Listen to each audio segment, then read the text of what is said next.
ओम शांति।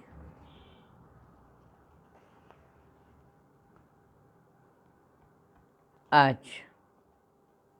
मीठे बाबा के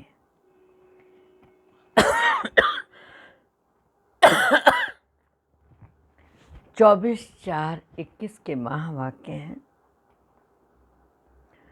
बाबा ने कहा, मीठे बच्चे, अभी तुम ऐसी दुनिया के मालिक बनते हो जहाँ कोई हद नहीं है।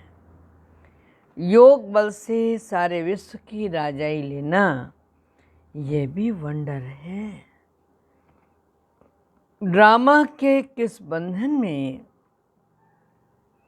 बाप भी बांधा हुआ है? उत्तर दिया, बाबा कहते हैं, मुझे तुम बच्चों के सन्मुख आना ही है।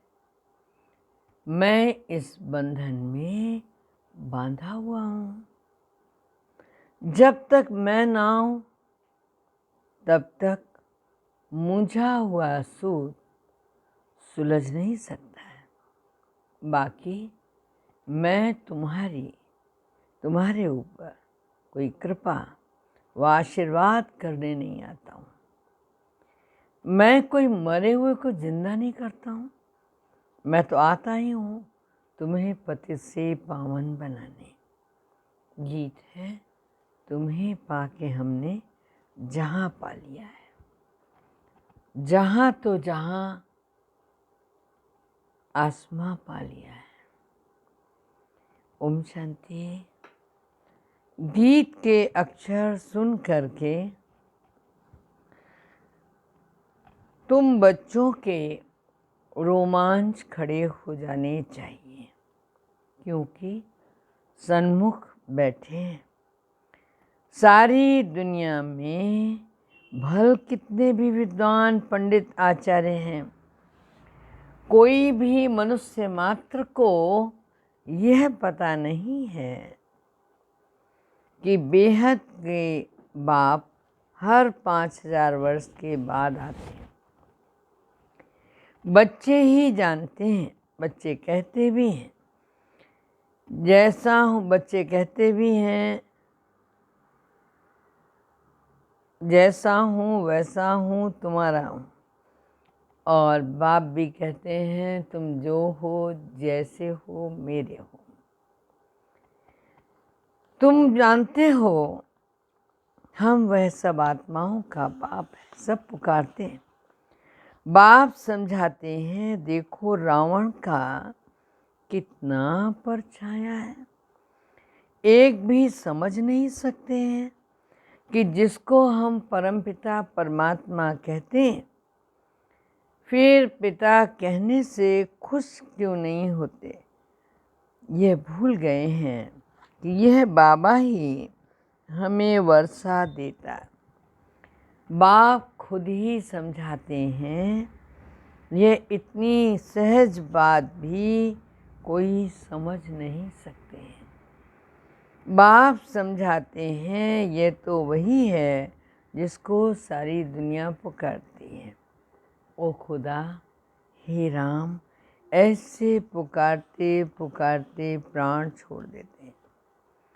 यहाँ वह बाप तुमको पढ़ाते हैं। तुम्हारी बुद्धि अब वहाँ चली गई है। बाबा आया हुआ है कल्प पहले के मुआफिक।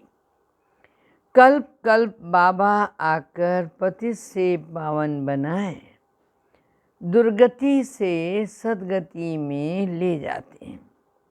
गाते भी हैं, सर्व का पतित पावन बाप, अभी तुम बच्चे उनके सन्मुख बैठे हो। तुम हो मोस्ट क्या हो? तुम मोस्ट बिलव्ड हो। तुम हो मोस्ट बिलव्ड स्वीट चिल्ड्रन। भारतवासियों की ही बात है। बाप भी भारत में ही जन्म लेते हैं। बाप कहते हैं, मैं भारत में जन्म लेता हूँ तो जरूर वही प्यारे लगेंगे। याद भी सब उनको ही करते हैं जो जिस धर्म के हैं। वह अपने धर्म स्थापक को याद करते हैं। भारतवासी ही नहीं जानते कि हम आदि सनातन धर्म के थे। बाप समझाते हैं भारत ही प्राचीन देश है तो कह देते हैं भारत ही सिर्फ था। अनेका अनेक बातें सुनाते हैं, कोई क्या कहेंगे, कोई क्या कहेंगे, कोई कुछ कहता, कोई कुछ कह देता। गीता कहते शिव परमात्मा ने ही गाई, कृष्ण भी तो परमात्मा था, उसने गाई, दूसरे फिर बोलते हैं। परमात्मा सर्वव्यापी, उनका ही सारा खेल है। भगवान के यह सब रूप हैं। भगवान ही अनेकानेक रूप धर लीला करते हैं। भगवान जो चाहे सो कर सकते हैं। अभी तुम बच्चे जानते हो माया भी कितनी प्रबल है।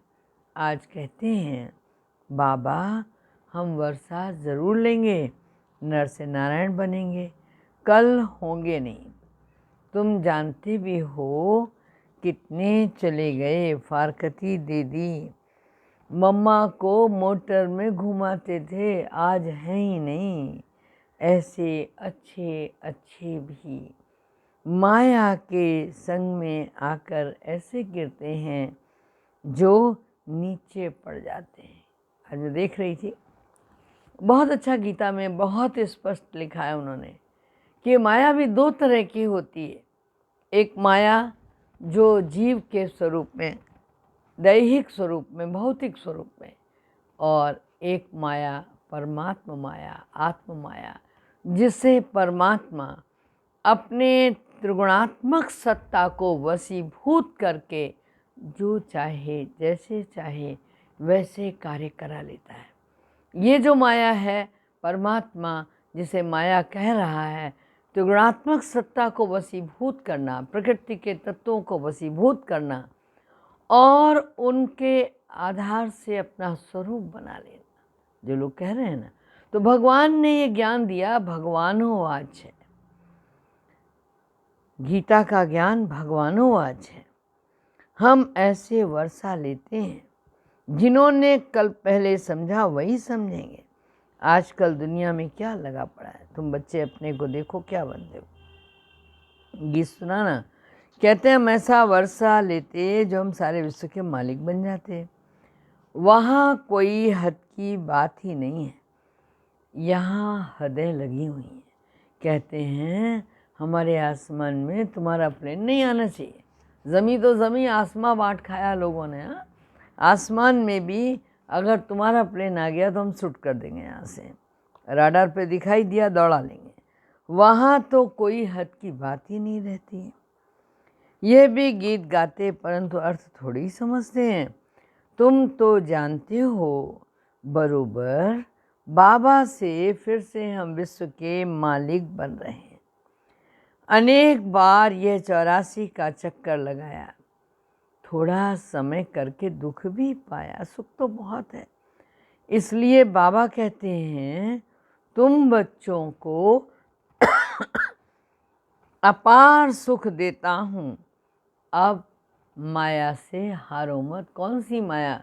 जो हमें भौतिक जगत की ओर ले जाती है।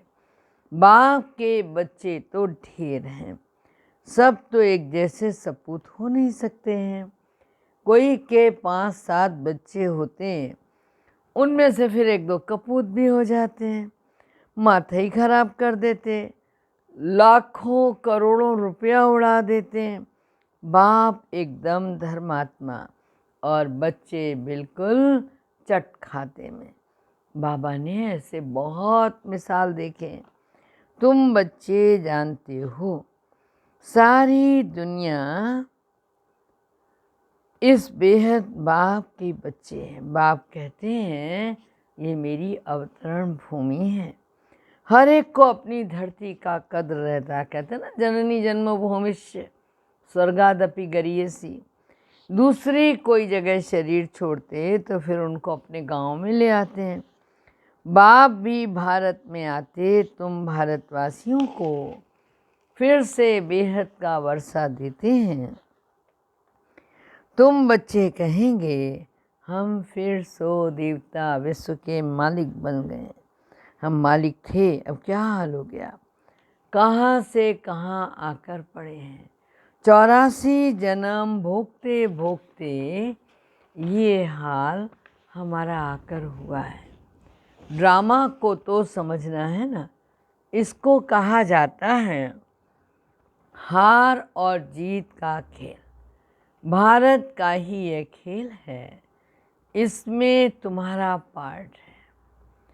तुम ब्राह्मणों का सबसे ऊंच से ऊंच पार्ट इस ड्रामा में। तुम सारे विश्व के मालिक बनते हो, बहुत सुख भोगते हो। तुम्हारे जितना सुख कोई भोग नहीं सकते। नाम ये सर, यह नर। यहाँ के सुख कागविष्ठा समान है। आज लखपति हैं, अच्छा दूसरे जन्म में क्या बनेंगे कुछ पता थोड़ी है। पापात्माओं की दुनिया है। सतयुग है पुण्य आत्माओं की दुनिया। तुम पुण्य आत्मा बन रहे हो तो कभी भी क्या नहीं करना चाहिए, क्या नहीं करना चाहिए, कभी भी पाप नहीं करना चाहिए। क्या समझे? कभी भी पाप नहीं करना चाहिए। हमेशा बाबा के साथ सीधा चलना चाहिए। बाबा कहते हैं मेरे साथ धर्मराज सदैव है ही है। द्वापर से लेकर सतयुग त्रेता से लेकर मेरे साथ धर्मराज नहीं रहता। द्वापर से तुम मेरे अर्थ दान पुण्य करते रहते हो। कभी भी हम कुछ करें ना, इसके लिए हमारे महापुरुषों ने बड़े प्रयत्न किए। यहाँ तक कि मानव काया में एक एक इंद्रिय में एक एक देवताओं को मालिक बना दिया और हमको भय रहे बता दिया कि हमारे हर कर्म के साक्षी दृष्टा वो देवताएं रहते। और जब मानव आत्मा शरीर छोड़ती है तो वो देवताएं पहले से हमारी सारी रिपोर्टिंग वहाँ कर देते हैं। हम जब कुछ करते हैं तो उस समय साक्षी भाव में होते, वो कुछ नहीं बोलते, लेकिन हमारे कर्मों की रिपोर्टिंग कर देते। करते हैं नहीं करते हैं ये नहीं जानते, लेकिन ये एक बहुत बड़ा साक्ष्य जीवन के अंदर कि देवताएं हमारे कर्म को देख रहे हैं, हम नकार नहीं सकते। तो बाबा कहता है चलो अच्छा यही ध्यान रखो कि भगवान का एक स्वरूप धर्मराज का भी है और वो सदैव मेरे साथ है ही है। द्वापर से लेकर सतयुग त्रेता में मेरे साथ धर्मराज नहीं रहता। द्वापर से तुम मेरे अर्थ दान पुण्य करते आ रहे हो। ईश्वर अर्पण कहते ना, त्वदीयं वस्तु गोविंदे तुम्हें समर्पिते। गीता में श्री कृष्ण का नाम डालने से लिख दिया श्री कृष्ण अर्पणम। रिटर्न देने वाला तो एक परमात्मा ही है, इसलिए श्री कृष्ण अर्पणम कहना ये रॉन्ग है। ईश्वर अर्पण कहना ठीक है। श्री गणेश अर्पण करते तो भी बाबा कहता कुछ नहीं मिलेगा। फिर भी भावना का कुछ न कुछ देता आया हूँ सबको। मुझे तो कोई जानते ही नहीं है, अभी तुम बच्चे ही जानते हो। हम सब कुछ शिव बाबा को समर्पण कर रहे हैं। बाबा भी कहते हैं हम आए हैं आपको 21 जन्म का वर्षा देने। अभी है ही उतरती कला। रावण राज्य में जो भी दान पुण्य आदि करते पाप आत्माओं को ही देते हैं। कला उतरती ही जाती है, करके कुछ भी मिलता नहीं। वो मिलता है तो अल्पकाल के लिए। अब तो तुमको 21 जन्मों के लिए मिलता है। उनको कहते हैं राम राज्य। ऐसे नहीं कहेंगे वहाँ ईश्वर का राज्य है। राज्य तो देवी देवताओं का है। बाप कहते हैं मैं राज्य नहीं करता। तुम्हारा जो आदि सनातन देवता धर्म था, जो अब प्राय लोप है, अभी फिर से स्थापन हो रहा है। बाप तो कल्याणकारी ही है। उनको कहा जाता है सच्चा बाबा। तुमको सच की नॉलेज दे रहे हैं। भगवान को इसीलिए सच्चिदानंद कहते हैं। आप अपनी और रचना के आदि मध्य अंत की नॉलेज दे रहे हैं। बाबा तुमको हिस्ट्री ज्योग्राफी सुनाते हैं, कितनी ज़बरदस्त कमाई है। तुम चक्रवर्ती राजा बनते हो। उन्होंने फिर वो स्वदर्शन चक्र हिंसा वाला दे दिया। असल ये ज्ञान का चक्र है, परंतु यह ज्ञान तो प्राय लोप हो जाता है। तुम्हारा ये मुख्य चित्र है, एक तरफ त्रिमूर्ति और दूसरी तरफ झाड़ और चक्र।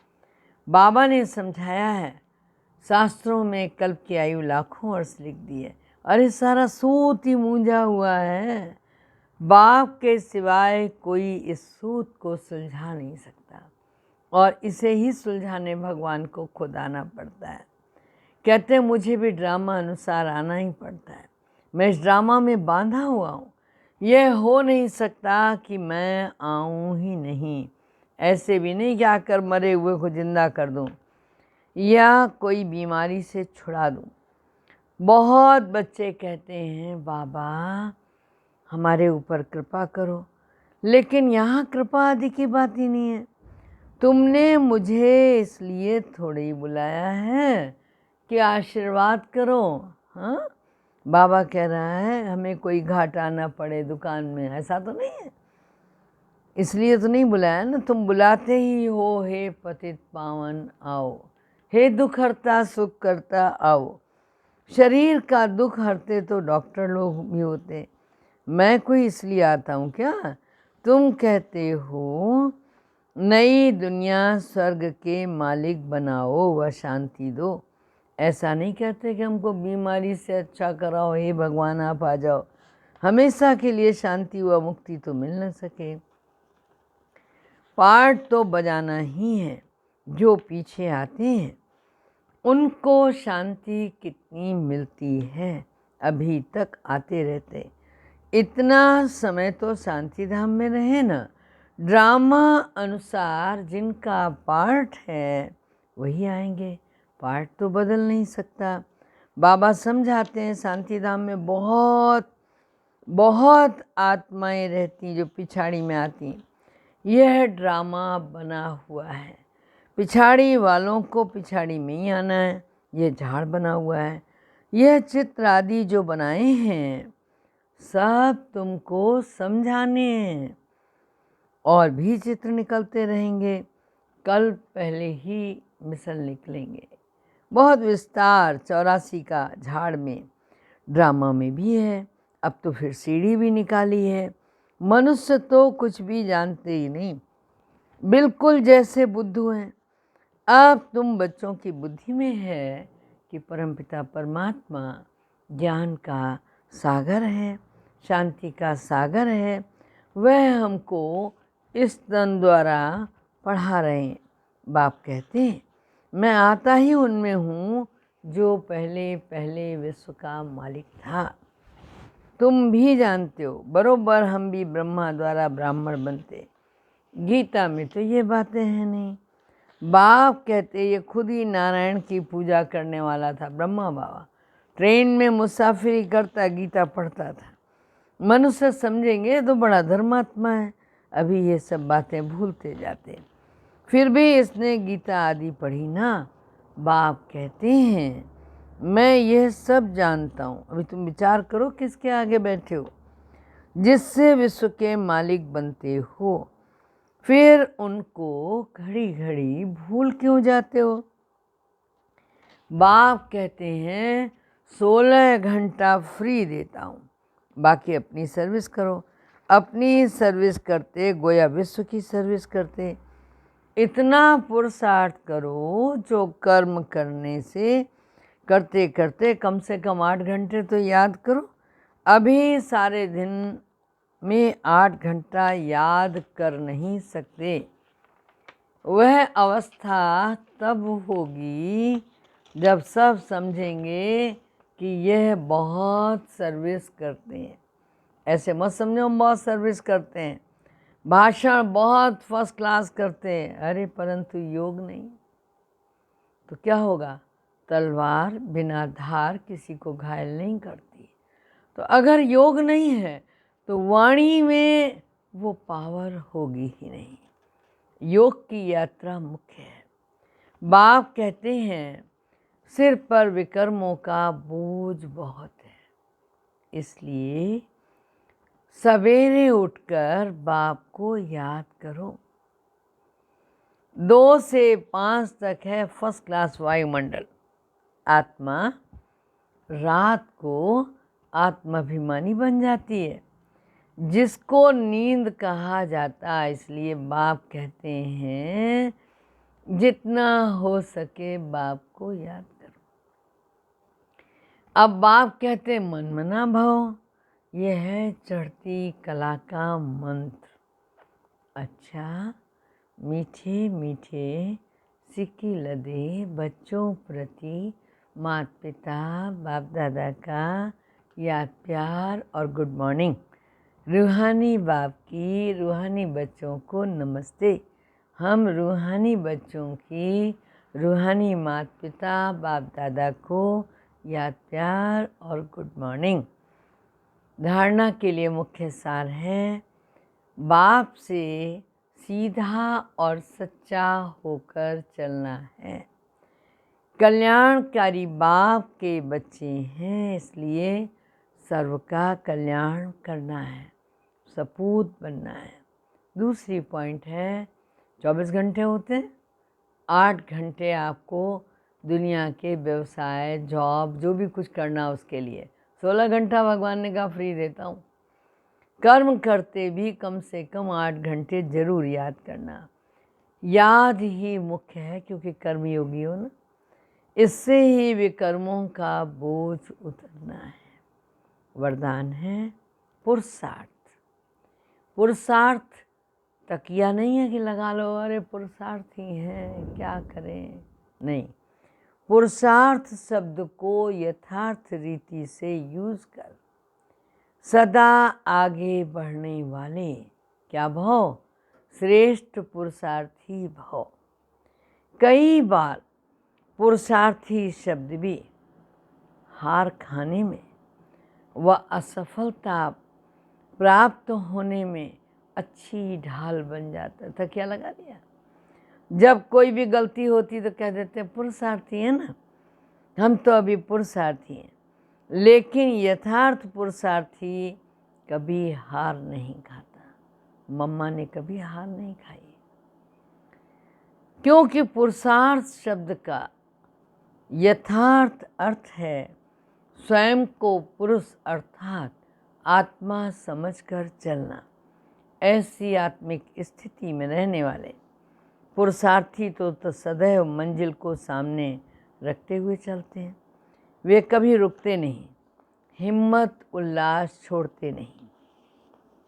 आज का स्लोगन है, मास्टर सर्वशक्तिवान की स्मृति में रहो। यह स्मृति ही मालिकपन की स्मृति दिलाती है। अच्छा, ओम शांति। मास्टर सर्वशक्तिवान की स्मृति में रहो, यह स्मृति ही मालिकपन की स्मृति दिलाती है। समझा? और किस स्मृति में रहो? कि भगवान के साथ धर्मराज भी हमारे साथ साथ है, ताकि कोई भी पाप कर्म हमसे ना हो। ठीक है? जब भगवान ड्रामा में बांधा हुआ है तो हमें भी ड्रामा याद रखना चाहिए। चलो 3 मिनट योग करें।